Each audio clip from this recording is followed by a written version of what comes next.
Saudaraku, satu hal lagi. Kalau saudara bertekun dalam iman, kadang-kala yang saudara doakan tidak terjadi seperti yang saudara doakan itu. Apakah itu berarti Tuhan tidak menjawab doa? Bukan. Tuhan menjawab lebih baik lagi. Saya ulangi, Tuhan menjawab lebih baik lagi.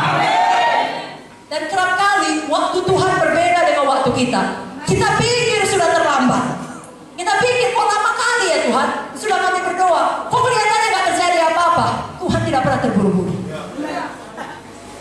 Saudara ingat Yesaya 55, 8-9 berkata, rancanganku bukan rancanganmu, jalanmu bukan jalanku. Demikianlah firman Tuhan.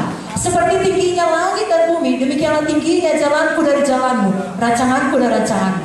Waktu Tuhan, cara Tuhan adalah yang terbaik.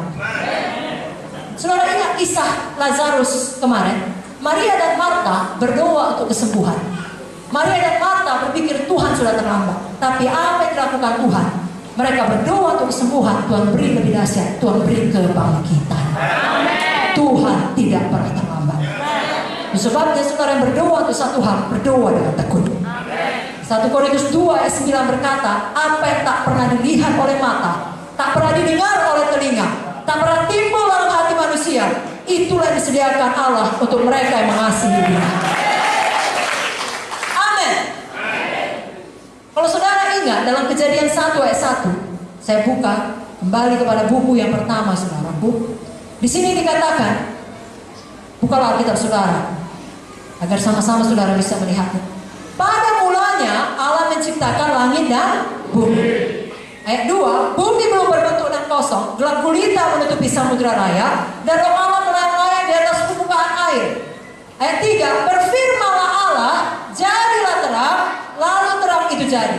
Perhatikan, bumi belum berbentuk, bumi masih kosong, gelap gulita, tapi sudah ada atau belum roh Allah? Sudah atau belum? Roh Allah sudah melayang-layang di atas permukaan air. Jadi kenapa tidak terjadi apa-apa? Saudara sudah penuh Roh Kudus belum?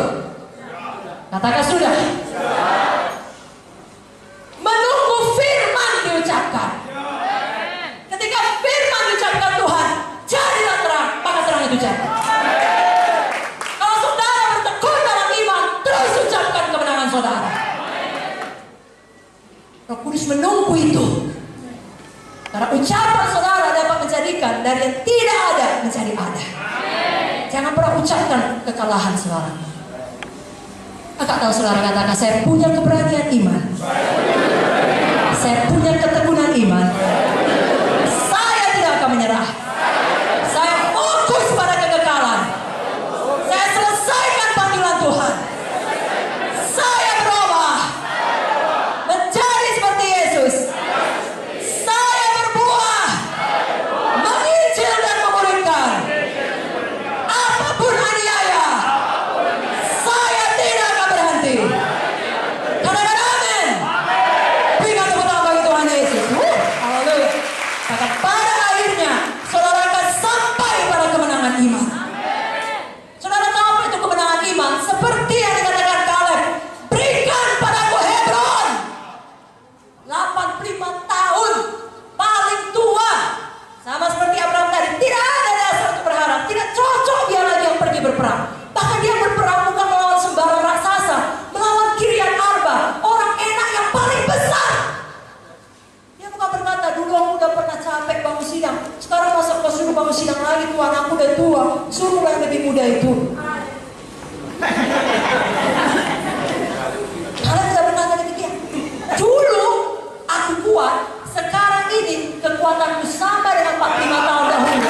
Seperti itulah aku masih bisa berperang, keluar masuk. Itu kemenangan iman. Itulah teladan di depan mata kita oleh Ibu Munti. Sudah jatuh, sudah dioperasi, sudah melalui banyak kesakitan, banyak penyakit, banyak badai kehidupan, tetap berkata, berikan kepadaku Hebron. Berikan kepadaku. Saudaraku, itu roh yang berkata berikan kepadaku Hebron adalah roh Kaleb, roh kemenangan iman. Itu DNA saudara. Itu sebabnya gereja ini namanya Gereja Kemenangan Iman Indonesia. Jangan lari dari DNA saudara. Kemenangan iman selalu siap berperang bagi Tuhan. Dalam usia berapapun, dalam keadaan sesulit apapun, detak jantung saudara seperti detak jantung Tuhan yang berdegup mengatakan satu jiwa lagi. Satu jiwa lagi. Satu jiwa lagi. Yang tidak gemar seorang pun binasa. Saudara tahu tujuan saudara bukan sekedar uang, bukan sekedar diberkati. Saya sudah katakan tadi kalau sekedar diberkati, Pak Munte sudah bisa tenang-tenang. 10 tahun sebelum ia meninggal dunia, Ibu Munte sekarang ini pun harusnya bisa liburan kemana dia mau. Tidak. Sudah ditinggal Pak Munte aku pun sudah kerja keras sampai. Maka sekaranglah saatnya aku ongkang-ongkang. Tidak saudara. Tetap berkata berikan padaku Hebron.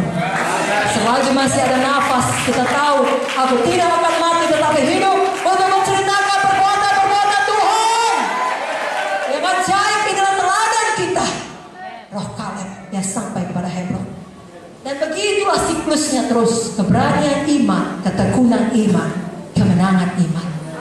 Saudara tahu biasanya sama seperti kisah Kaleb pada usia yang muda, keberanian iman. Semakin lama saudara mengikut Tuhan, ketekunan iman, sampai saudara semakin matang, semakin dewasa, saudara punya kemenangan iman. Saya baca beberapa ayat terakhir, saudara sukacita.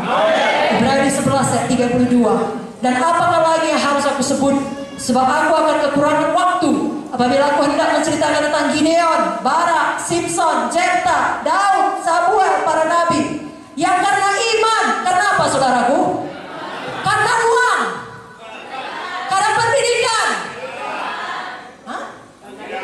karena banyak masa mengikutinya, karena pendukung yang besar, karena iman telah menaklukkan kerajaan-kerajaan, mengamalkan kebenaran, memperoleh apa yang dijanjikan, menutup mulut singa-singa, memadamkan api yang dahsyat.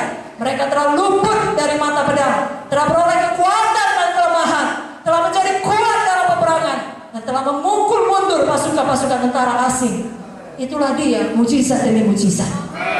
Roma 1 ayat 17 jelas berkata, di dalamnya nyata kebenaran Allah yang bertolak dari iman dan memimpin kepada iman. Sebab ada tertulis orang benar akan hidup oleh iman. Semua yang lahir dari Allah mengalahkan dunia. Inilah kemenangan yang mengalahkan dunia, iman kita. Saudara diberkati.